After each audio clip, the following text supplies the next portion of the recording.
Welcome to Kinship Earth Connections. I'm Lauren Archer, your host, and today it is my privilege to sit and chat with Frank Dixon.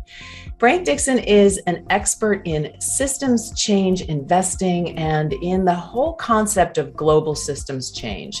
And whenever I've sat in a group with Frank and heard him speak about these concepts, I've always felt so hopeful and refreshed with his clarity and his ability to articulate these concepts in a way that makes sense. And I think the whole world needs to hear this. So thank you for joining us today, Frank. Thank you, Lauren. It's a real pleasure to be here. I'm always glad to talk about these issues, especially with someone nice like you. Oh, thanks. So tell me a little bit. You said that you and Susan go way back, that she's been a supporter of yours. How did you first connect with her, and what brought you into this extended family of Kinship Earth? Well, I had been working in New York City as the head of research for the largest corporate sustainability research company, and I had recently developed the system change investing approach. This was a little over 20 years ago. And Susan and I met back then. She also was involved in that field. And ever since then, she's been a big advocate and supporter of system change investing. And I've, gotten to know her better and other people in the KINS network. So I think it's a great movement. It's already done a lot of good in the world, and it can do a lot more.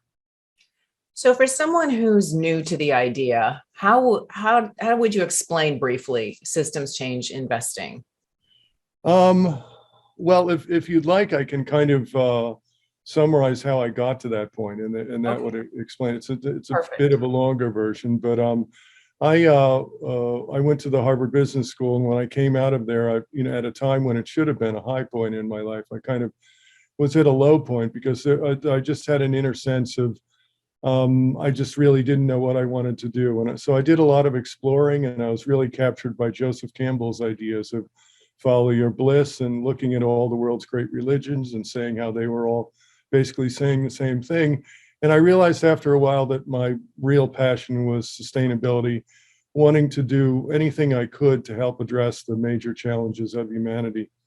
So I studied the field, and then I got this fantastic job in New York. I mentioned as the head of research for a large corporate sustainability research company. And this was the early days of responsible investing. So as a head of research, I developed most of their research models and rating procedures. And I managed 50 analysts who rated the world's 2,000 largest companies on sustainability. And I saw thousands of examples of companies that were making more money by acting more responsibly. But after a while, it became clear to me that not one of them had any hope of stopping the environmental and social negative impacts. They could lower their impacts up to a point and get different types of benefits like enhanced reputation, maybe lower energy costs. But they're always reached a point where if they continued, their costs would start to go up. And if they fully stopped harming the environment and society, they'd put themselves out of business. So I saw that this was a system problem, not a company problem, and that our economic and political systems were unintentionally forcing every company, without exception, to degrade the environment and society. Nobody intended this. It was the result of reductionism. Tell me more about that. So, yeah, nobody intended this. It's so funny because so many people make the corporations the bad guys. But there's something in what your work has pinpointed that it is a system issue, not necessarily a company issue. So how did you figure that out?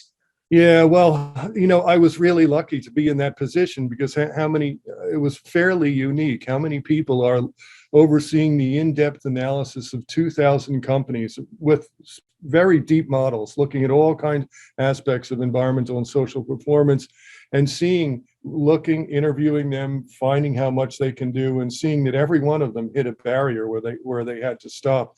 And I saw that the enemy was not the companies. We do, as you say, often make the company the enemy. But I know many business leaders, and not one of them intends to harm society. And most of them are good people who get out of bed in the morning thinking they want to help the world, make the world a better place. And they do in many ways by making great products and acting responsibly. but they are all between a rock and a hard place. Our current systems basically force them to put shareholder returns ahead of everything else. So if there's ever a conflict between protecting life support systems, taking care of workers or any other stakeholder, and maximizing shareholder returns, they have to put shareholder returns first. If they don't, they'll get fired, their company will get taken over, or they'll go out of business. So the enemy is not the business leaders, it's the flawed systems that force good people to do bad things. And so I estimated, I was in probably as good a position as anyone in the world to estimate that companies could profitably mitigate about 20% of their negative environmental and social impacts before their costs started going up. So it appeared to me that system change was at least 80% of the sustainability solution, but it was getting, at that time, about 0% of the attention in the corporate and the financial sectors. Now, after many years, there is more attention being paid to system change. That the problem isn't the company, it's the systems that control them. But it's still early days. Still, almost the entire industry is focusing on symptoms such as climate change instead of the root cause of climate change, which is flawed economic and political systems that compel companies to burn fossil fuels. So what I did in 2003 is I was a ESG modeling expert. So I figured we could do the same thing with, we could drive system change in the same way we were driving corporate sustainability with investing.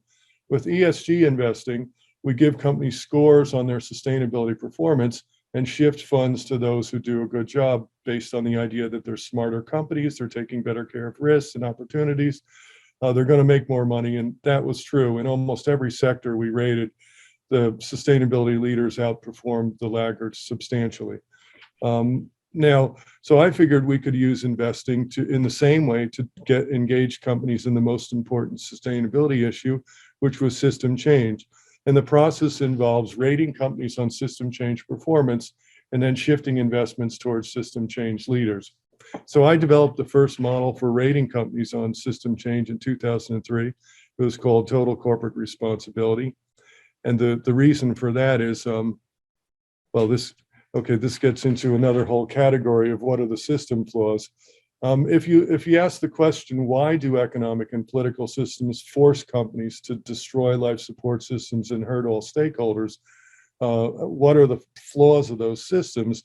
How did reductionism, not looking at the big picture, cause that? There are many different specific flaws, such as externalities, limited liability, time value of money, focusing on economic growth instead of social well-being, allowing regulated entities to influence regulators, and many others. If you took all the system flaws and rolled them up into one overarching system flaw, it would be the failure to hold companies fully responsible for negative impacts. This is the mechanism in competitive markets that forces companies to degrade the environment and society. So if the meta problem is failing to hold companies fully responsible, the meta solution is holding them responsible. That's why I use the name Total Corporate Responsibility. It recognizes that companies can only voluntarily stop. This is very generally speaking, it's different for all companies, but they can only voluntarily stop about 20% of the harm they're imposing on society before they put themselves out of business. The other 80%, we need to change the systems, change the incentives. Right now, our flawed systems create a situation where companies profit from degrading the environment and society. People in the future are going to look back on what we're doing now the way we look back on slavery, but just like people back in the time of then, we don't see the flaws of our systems because we've lived our whole lives under them. We learn them in business school and we're taught, hey, these things are great. We couldn't have built the railroads without limited liability, some people might say, or things like that.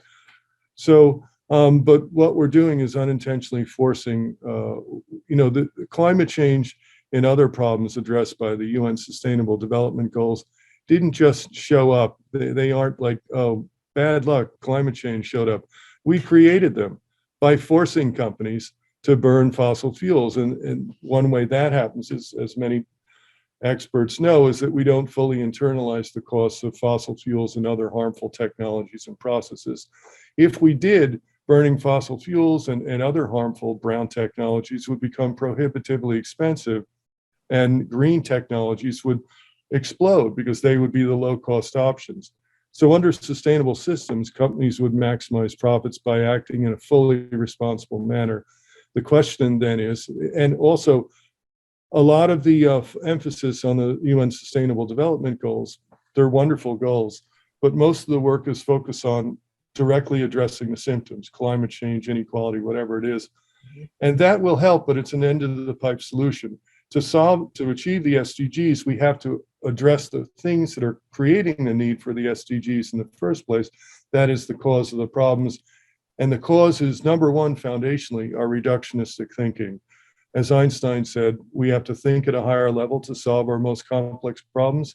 That implies that our current problems result from our current level of thinking, which is exactly the case. With reductionism, well, the human mind didn't evolve to consider the whole Earth system at once. So we look at parts of it, like the economy, come up with ideas that sound good, but have unintended consequences because we weren't looking at the big picture, like environmental and social degradation. So after I developed the first SCI model, I wound up speaking at many schools about it: Harvard, Yale, Stanford, Wharton, MIT, Cambridge, and many others, and also spoke at many conferences. And I wound up advising Walmart, the EPA, and other companies on it. But I saw after a while that we need more research on how to actually evolve human society into sustainable form.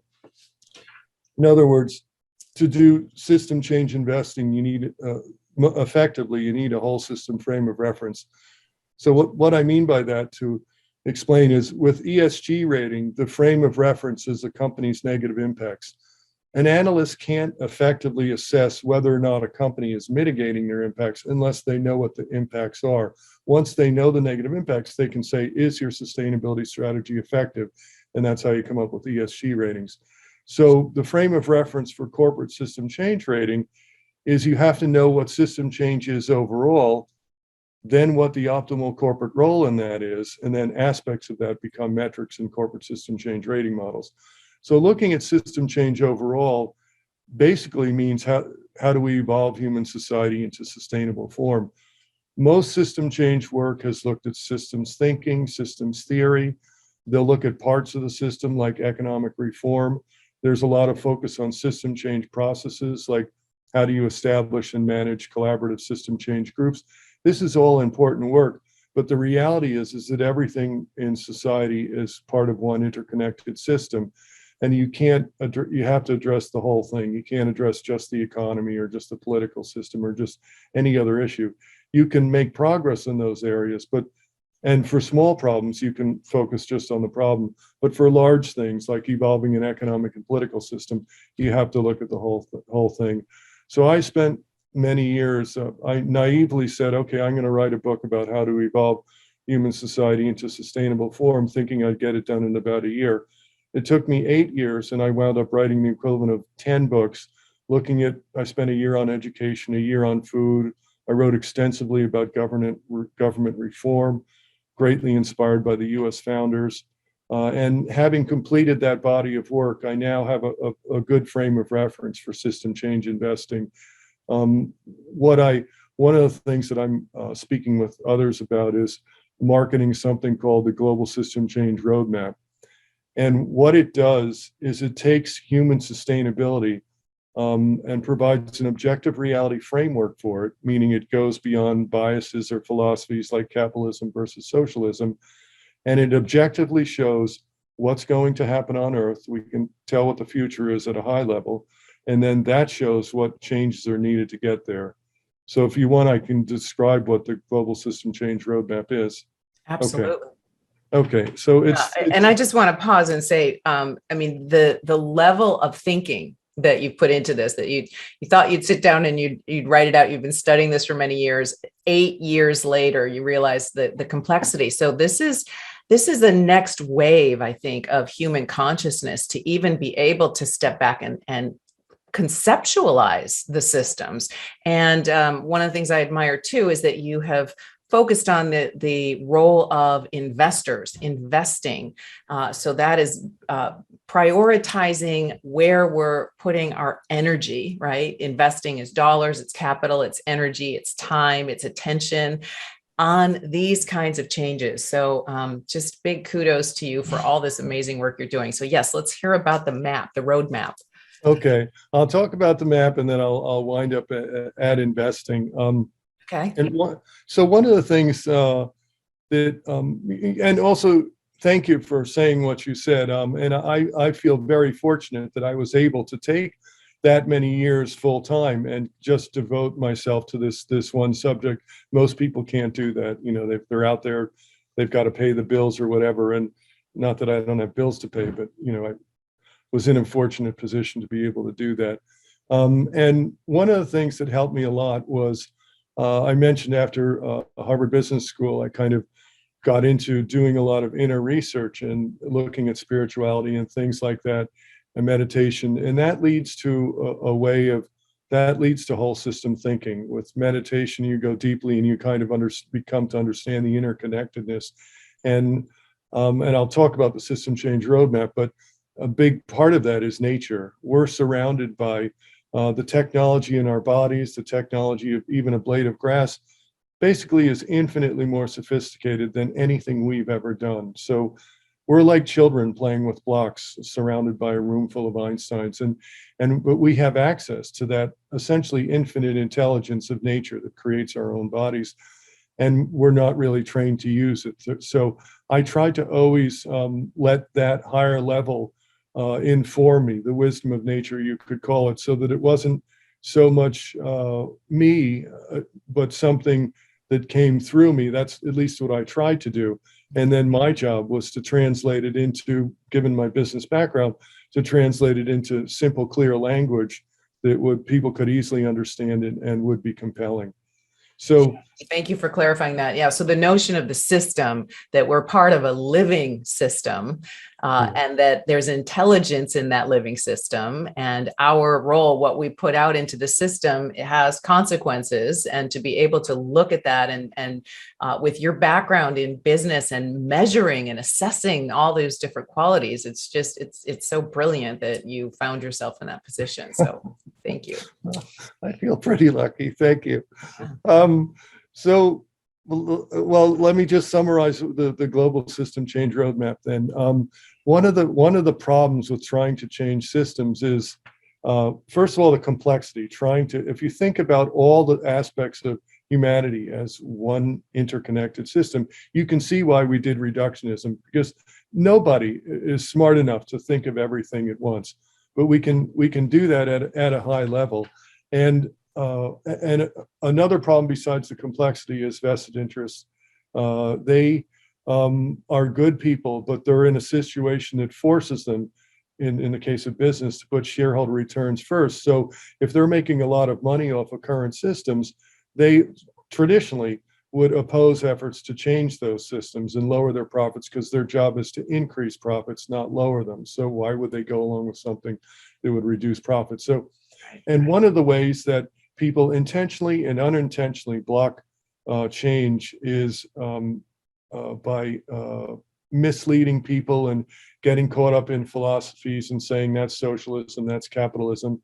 So what I was trying to do, and fortunately was able to do, is to find something that transcends human philosophies and biases, goes to objective reality, meaning is independent of what humans think, say, and do. And the way to do that is with the laws of nature. For 3.5 billion years, the laws of nature have been controlling all life on this planet. And they will, all species, including us, we're not an exception, will be compelled one way or the other to abide by the laws of nature. So the first part of the system change roadmap, there are three parts. I'll say what they are, then I'll explain them. The first one is to define sustainable society at a high level using the laws of nature. What will nature do on this planet, regardless of what we do? Once it's clear what sustainable society will look like, and I'll discuss aspects of that in a minute, that enables us to say, well, if we know this is what's going to happen on Earth, and if we want to be here, we have to do this, what types of systemic changes are needed to get us from here to there. So the second part is necessary system changes. And the third part is actions. If we know the end state, know the changes needed to get there, what actions are needed to bring about these changes in all areas, government, general public, and corporate and financial sectors. So to kind of break those down a little bit, the first one is the end state, defined by the laws of nature. Laws of nature are objectively observable qualities that you see in all sustainable, thriving systems at any level.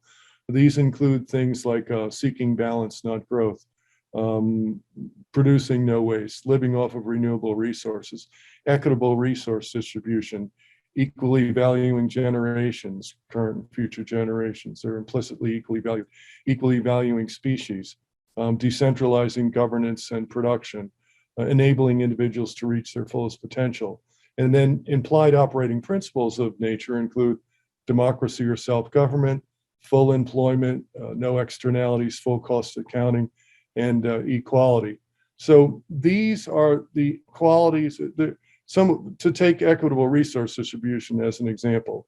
Someone might say, oh, that's a wonderful moral philosophy or great spiritual idea. Sure, we should all have the same or something, however they'd misinterpret it. But it may or may not be an ethical or moral issue, but equitable resource distribution is an absolute requirement for sustainability on Earth. There are no billionaire cells in the human body. If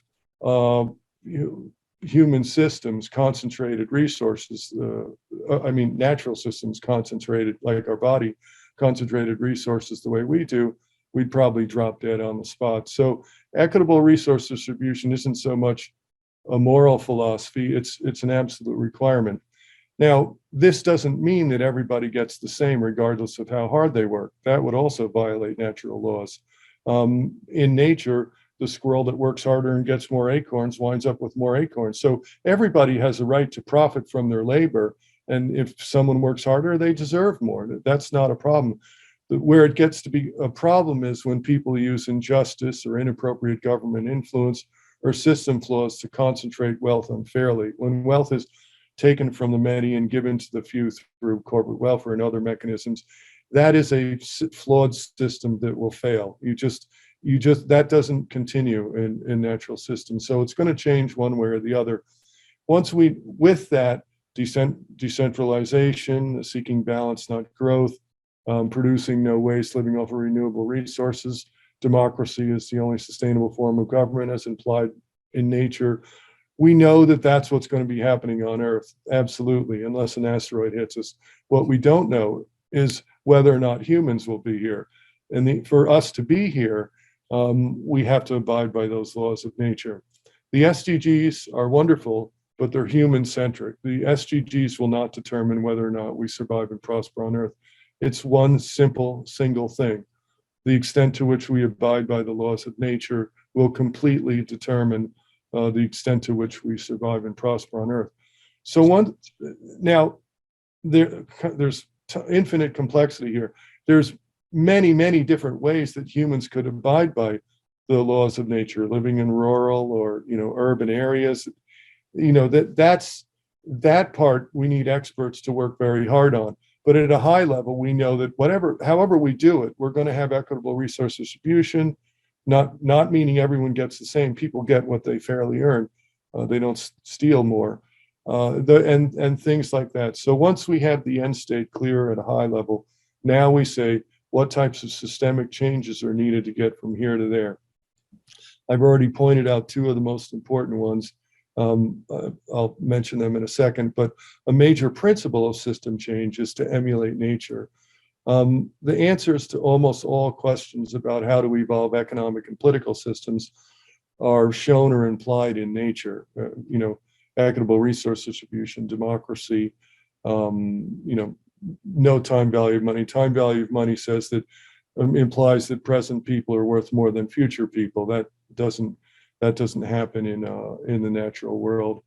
So two major systemic changes are, I said, democracy, the only sustainable form of government because it's based on our innate rights to equality and self-government. In nature, creatures are free to follow their own path and do whatever they want. There isn't, a small group of squirrels that are controlling all the other squirrels. So it's democracy. and, and the other one is the most important one for economic and political reform, especially in the corporate and financial sector. And it's what I said before. I call the rule of law. Remember, I said the main problem is the failure to hold companies fully responsible. The main solution is to hold them fully responsible. And I frame that up with the term the rule of law. It means, as I define it, that companies and individuals are free to do whatever they want as long as they don't hurt anyone else. Well, our economic systems not only allow companies to harm the environment and society by not holding them responsible, they compel the harm, which is a gross violation of the rule of law. So we know at a high level the solution is our economic and political systems need to hold companies fully responsible. So then they maximize profits by acting responsibly. That's a meta change. There's a bunch of detail below how to do that, maybe an infinite amount. But at a high level, that's a non-debatable principle that non-experts and everyone else can easily understand. Companies can't argue that they should be allowed to harm the environment and society to make more money. People wouldn't go along with that, but that's what we do extensively. I want to ask a little bit more clarity on that notion of we compel them to harm. I think people who haven't heard this are like, wait, what do you mean by we compel them to harm? Well, the best example I could use is from my many years of experience rating companies on their sustainability efforts. So they were trying very hard and sincerely to try and lower the pollution, take better care of workers, take better care of all stakeholders, act responsibly in communities. And many of them were doing fantastic work, pushing the envelope. But in every case, overall, in some categories, they were able to figure out ways to stop having a certain type of harm. Like if there was a cost-effective alternative to a toxic chemical that they could use, maybe even make more money, no problem. You go with that. But overall, in about 80% of the cases, I'm speaking very generally, if they tried to stop causing harm, their costs would go up and they would go out of business. So in a competitive market where they have to try and beat the profitability of their peers, they cannot afford to raise their costs because then they're violating their obligation to shareholders. So that is the specific mechanism. When I say compel, it means they're forced to do that. If they don't continue pollution, if they spend more money to stop their pollution, well, they harm the shareholder. They kill the company maybe. They lose probably first they'd lose their job before the shareholders let them kill the company. But so that's what I mean. It has nothing to do with evil intentions or bad people or even greed. This isn't about greed. It's about simply a system flaw that doesn't see the big picture and therefore creates unintended consequences. So that's the compelling. And there's something about the accounting too, accurate accounting. So they're able to pollute or use resources, cause damage to the environment or the community, and that is not accounted for in their bookkeeping system. Is that right? Right. And I realize I'm probably going pretty fast through a lot of this stuff. I breezed over that one before when I said the term externalities, which people might not understand. What it means is that companies have many impacts on society, positive and negative, and they are not held fully responsible for a lot of the negative impacts. So, for example, if they use a chemical, put it in a river that gives people cancer, they don't pay for the cancer treatments. Instead, it raises taxes, the government pays for it, it raises healthcare costs.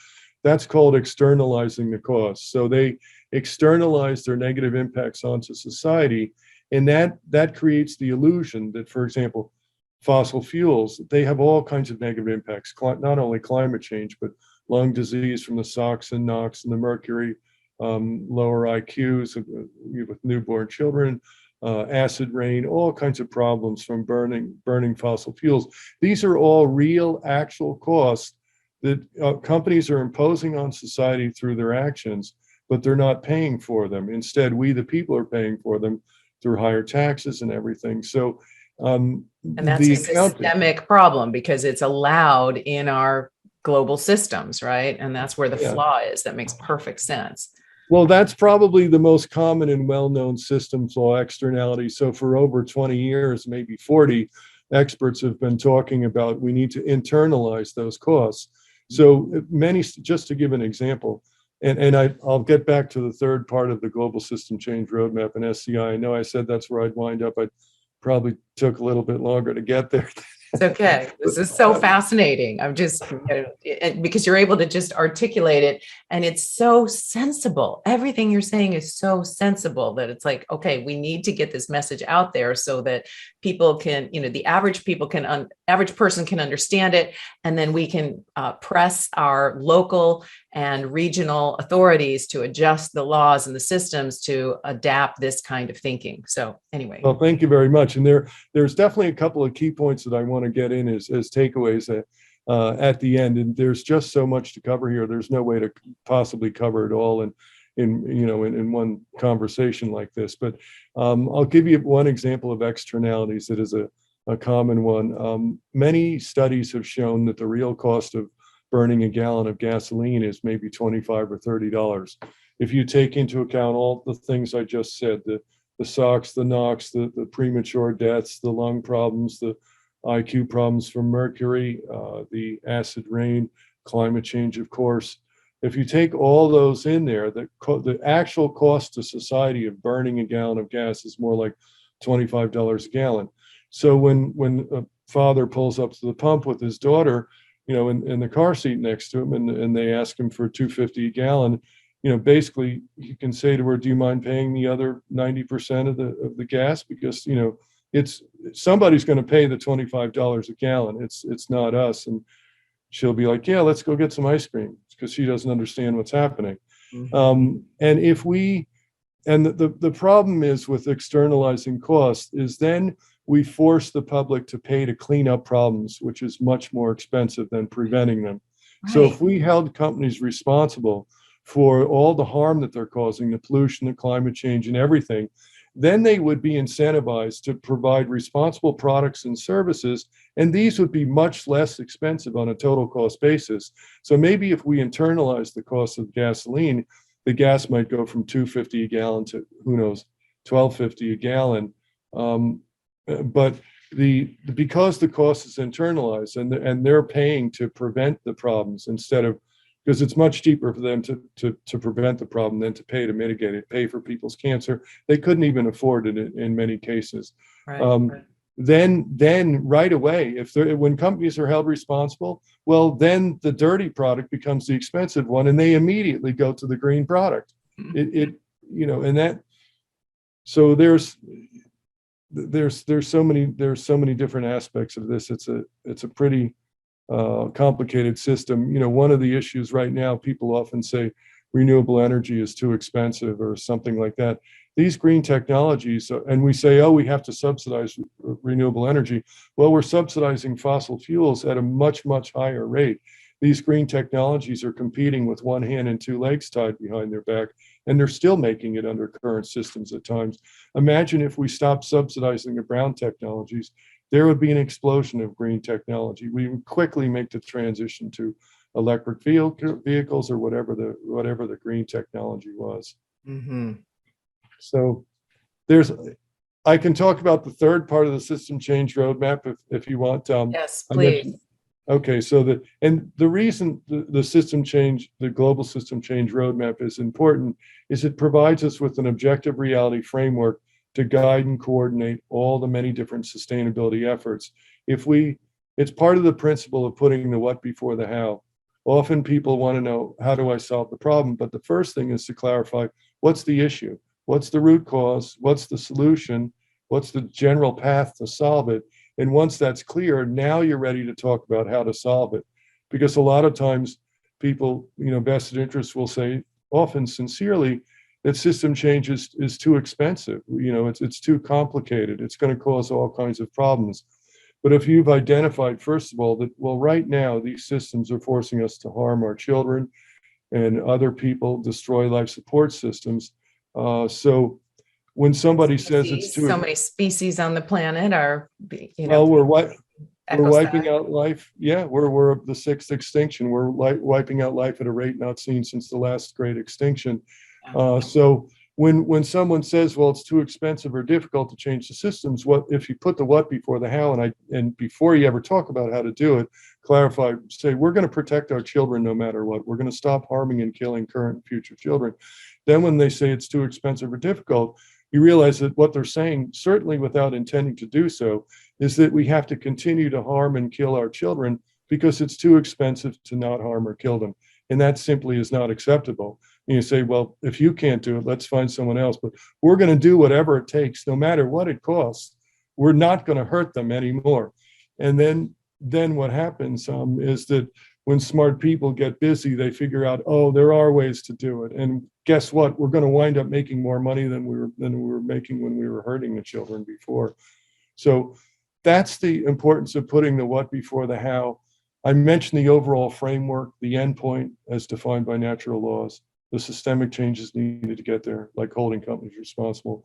The third part is what actions are needed to bring that about. And this comes down to a couple of very important things. I was saying things I wanted to make sure I get to at the end. To change systems into laws, forms that comply with the laws of nature, we need actions in government, general public, and corporate financial. The government, almost all economic reform involves political reform because almost all economic changes are implemented by government. Only government can hold companies fully responsible and implement the rule of law. Democracy is implemented through government.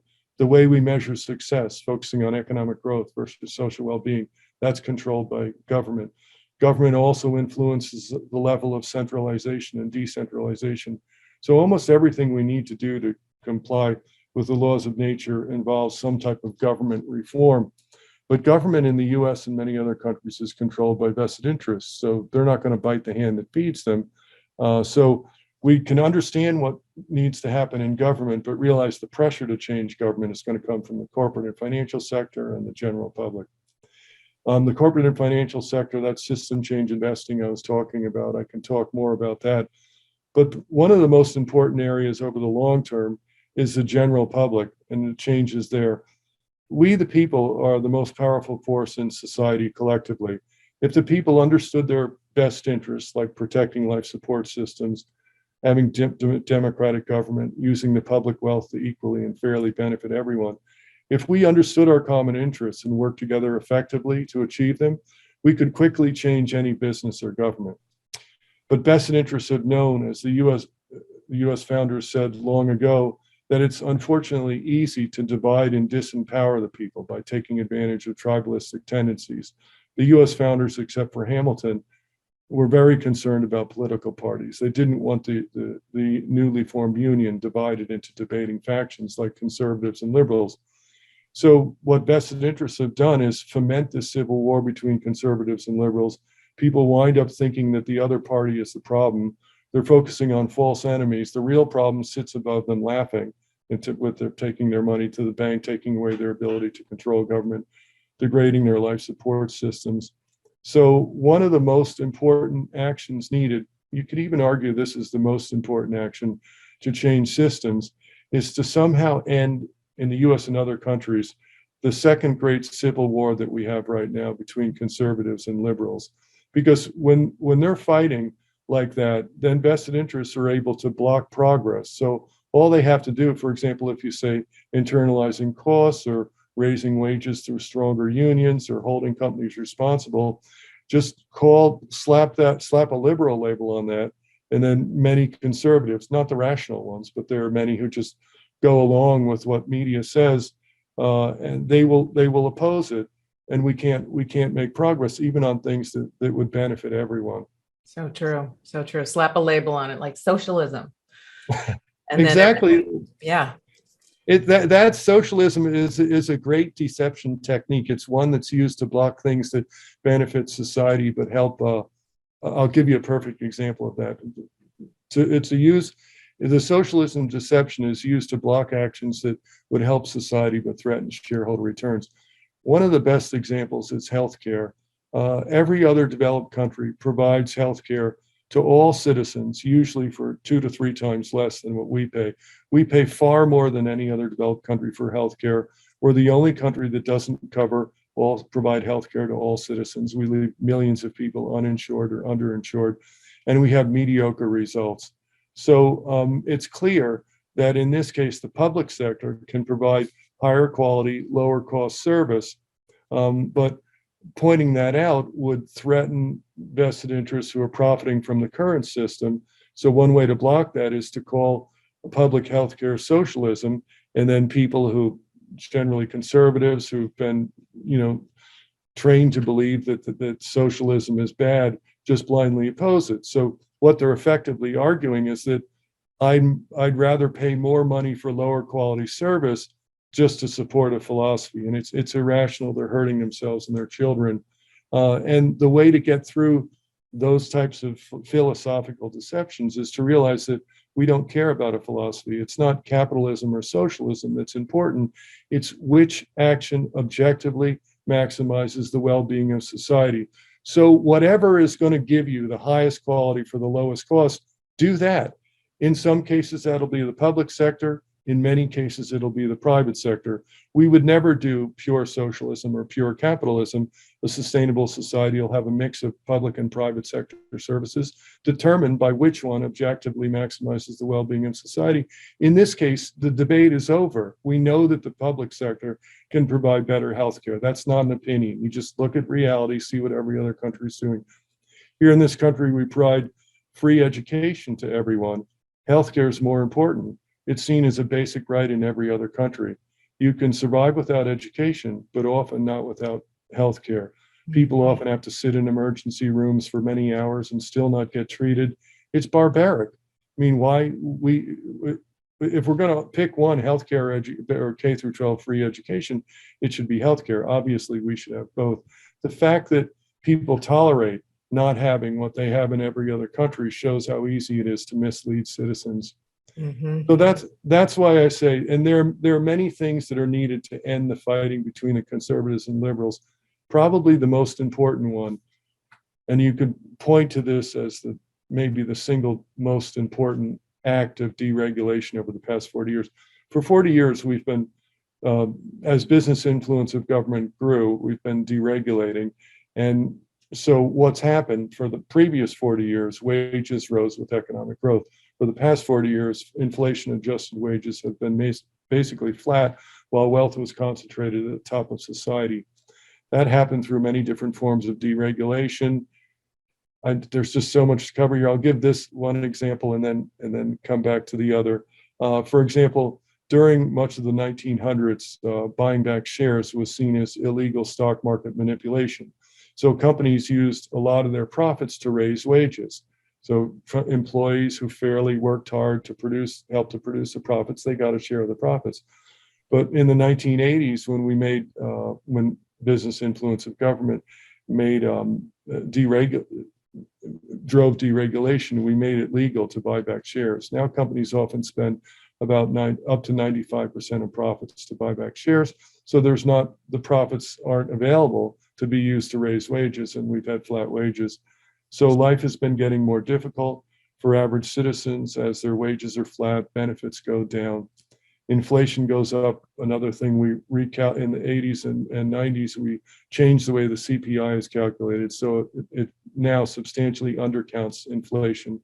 So people's lives have been getting harder. Today's young people are the first generation that are going to be worse off financially than their parents. As people's lives get harder and their suffering increases, their stress, depression increases, they look for an enemy to blame. People that are suffering are highly vulnerable to deception.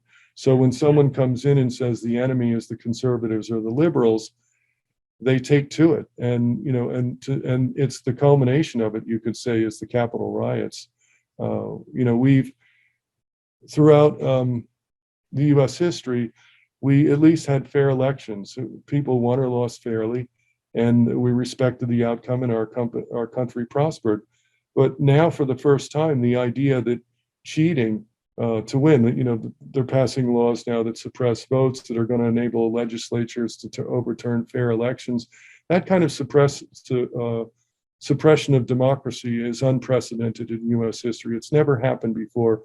And what happens, there's so much here. If you look at human history, all flawed systems that violate the laws of nature change, usually by collapsing. American and French Revolution, end of slavery, end of Russian, USSR communism. And that usually happens very quickly because vested interests fight till the end, then bang, it collapses. We're in the middle of that right now. This unprecedented insanity that we see, the accelerating environmental and social problems, the unprecedented vitriol between the conservatives and liberals, the Capitol riots, the kind of overt suppression of democracy. This shows that we're in the middle of system change. This is making it more relevant for business. Companies, we got through recessions and depressions without changing our systems fundamentally in the past. That phase is coming to an end. We're at a time where our current destructive systems will not continue very much longer in their current form. That's going to severely disrupt business. So business has an incentive here to work as hard as they can to sit at the table and evolve these systems, because if they don't, it's going to end the way slavery ended, where they not only will lose their company, they might lose their life too.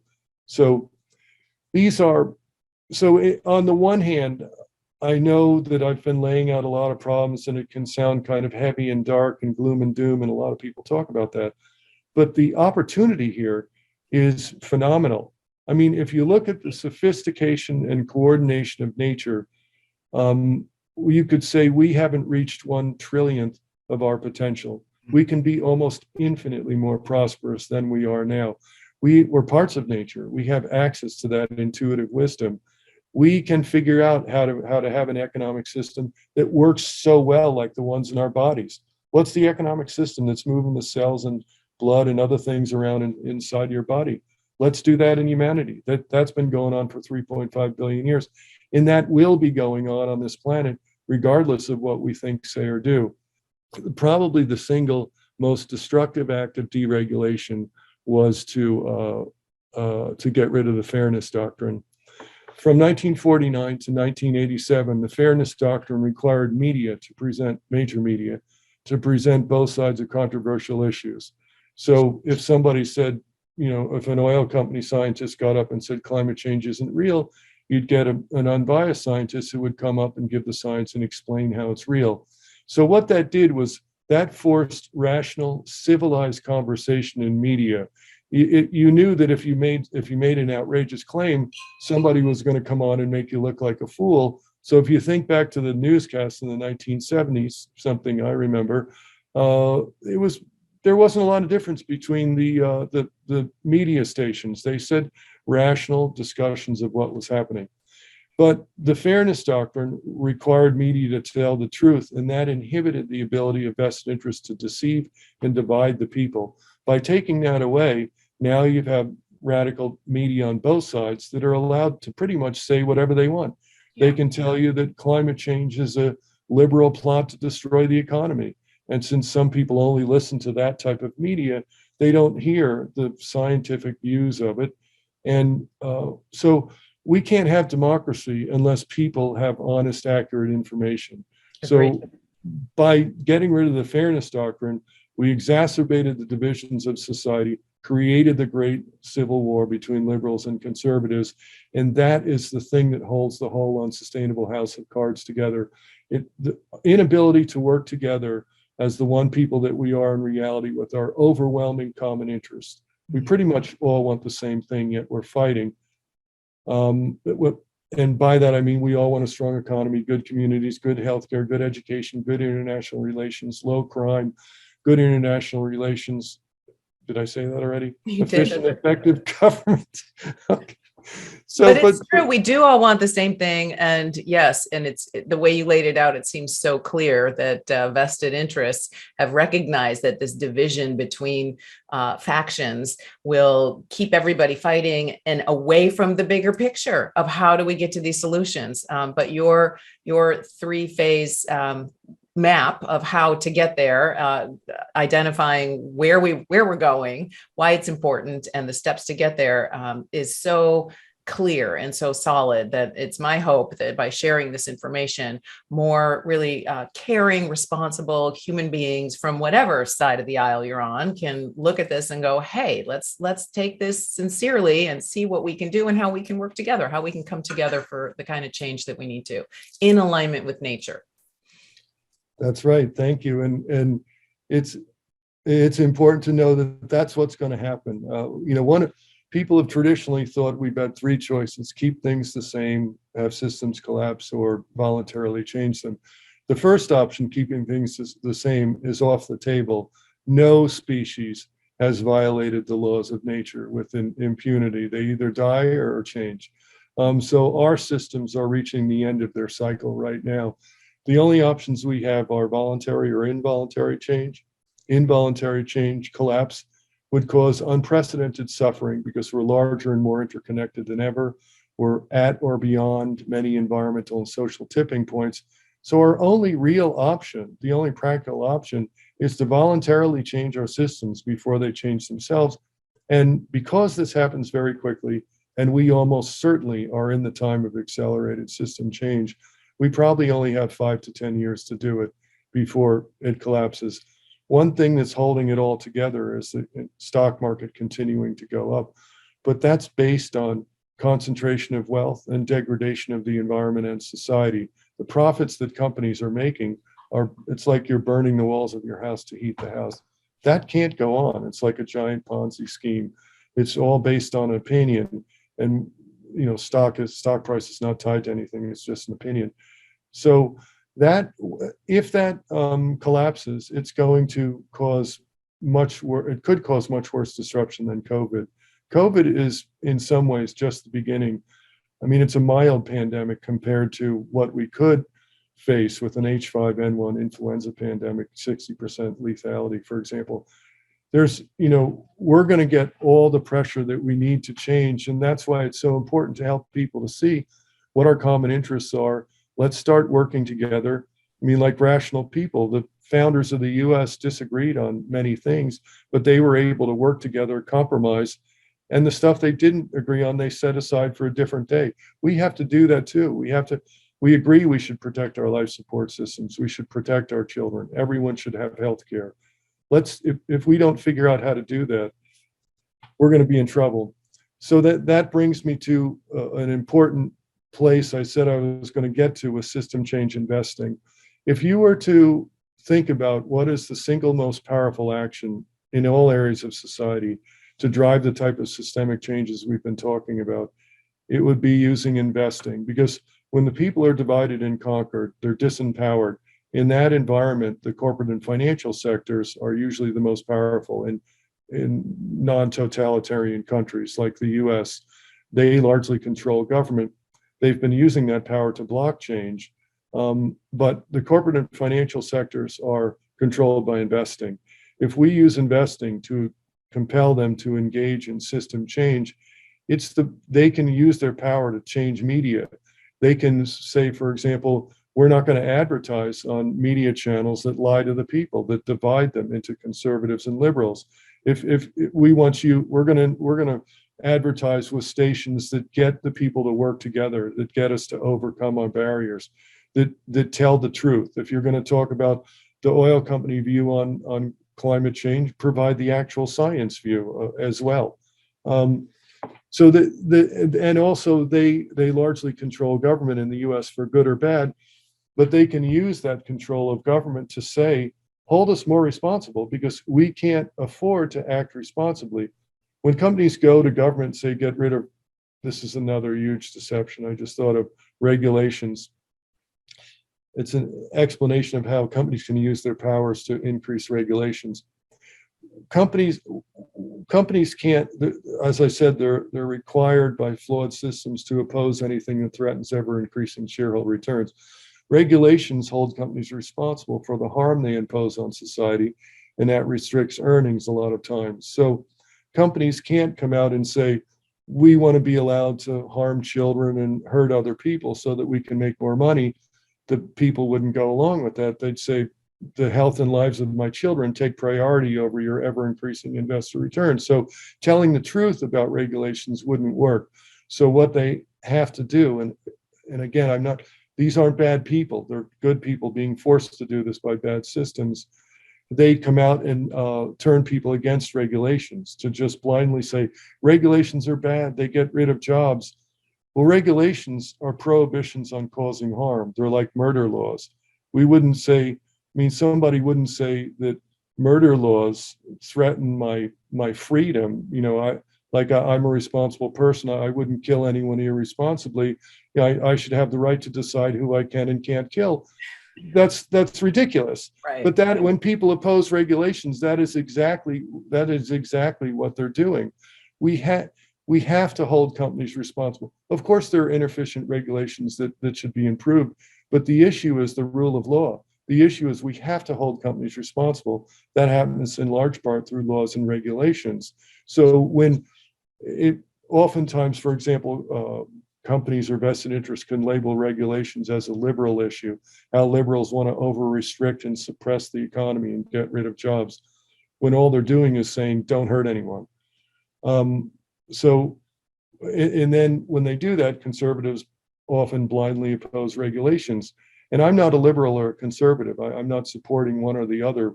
Society has declined under both parties because they're both controlled by wealthy campaign donors. My suggestion is that we need to put rational thinking and logic and facts first. It doesn't matter what side you're on. 2 + 2 = 4. What are the facts? What's the logic? When you look at it logically, there's no civilization without regulations. There's no civilization without a requirement to not hurt anyone, just like murder and assault laws. Regulations are even more important for companies than individuals, because individuals, if there were no murder laws, most people would voluntarily not kill anyone anyway. But with companies, when they're not held responsible in competitive markets, they cannot voluntarily stop causing harm. An individual can voluntarily stop, a company often can't. So it's more important to hold companies responsible than it is to hold individuals. Now, that isn't an argument for getting rid of murder laws. It's an argument why, if people were looking at the big picture, they would see how ludicrous it is to oppose business regulations. And so smart, enlightened companies will realize that and go to government and say, hold us more responsible in a practical way, phase-in way, so we don't destroy the system or disrupt it too much. And then once they're held responsible, now they make the most money with renewable energy or whatever the green technology is. And so system change investing is a way to, I think, the most powerful way to incentivize companies to work for system change. Also, the responsible investing market is huge, up to almost 50 trillion. Right now, investors in SRI funds can put their money pretty much only in funds that are focusing on symptoms like the SDGs or changing companies. If we give them an option to invest in a fund that addresses root causes and changes systems, they can drive more sustainability benefits with their investment money than other types. So that's going to attract money in there. They also can make more money because system change is probably the best indicator of management quality, the number one determinant of stock price, because it's such a complex issue. Brilliant. So I know I've covered a lot of ground. You have, and so I want to let people know where they can dive deeper into your materials. I know you've written a lot about this. So where can people find your books? How can people learn more about you? Have you come speak at more universities and more business schools and get this information out there? Well, my website is globalsystemchange.com, and there's a way to contact me through that. My books are available there. And I have lots of articles about many different things. Looking at a whole system approach means I looked at all major aspects of system change. So there's things there about money creation, legal reform, government reform, economic reform. There's a lot of material there, and I've been public speaking about these issues for a long time. I'm glad to do more of that. Awesome. And I'm now, and the main thing now is I'm working to help get system change investing launched, speaking with different institutional investors and those to offer funds that give investors the option to use their money to drive system change.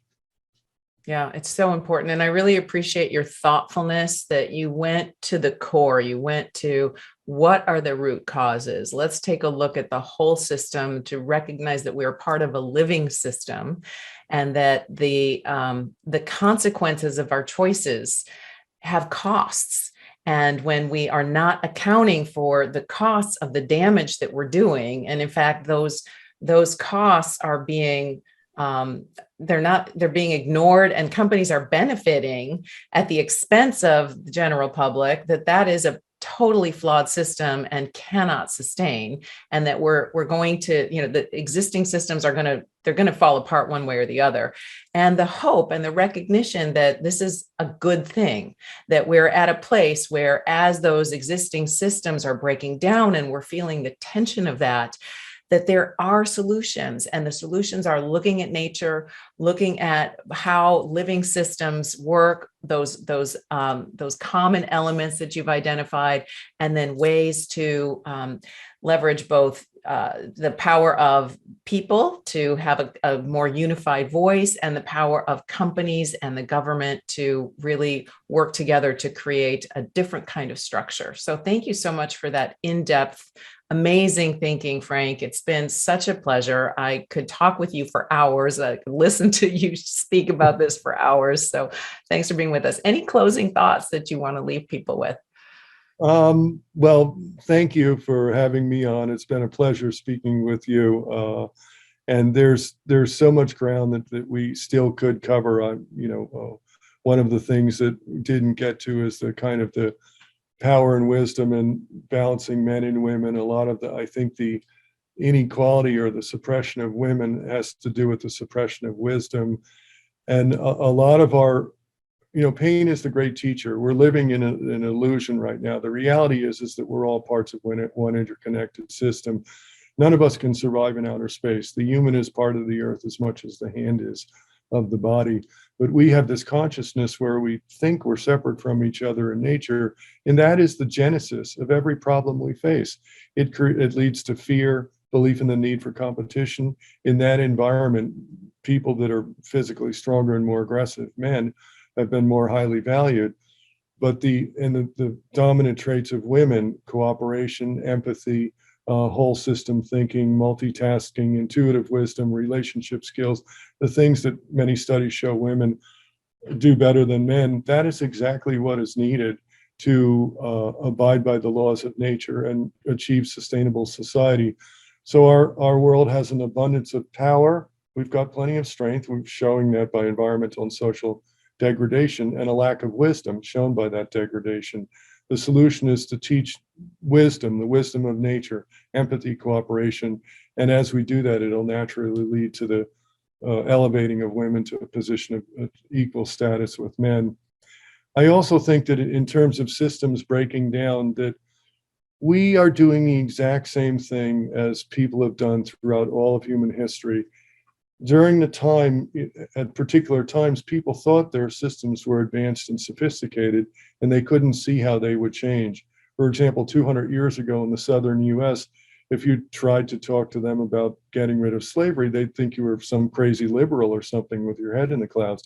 But they were grossly violating laws of nature. You knew slavery was going to go away one way or the other.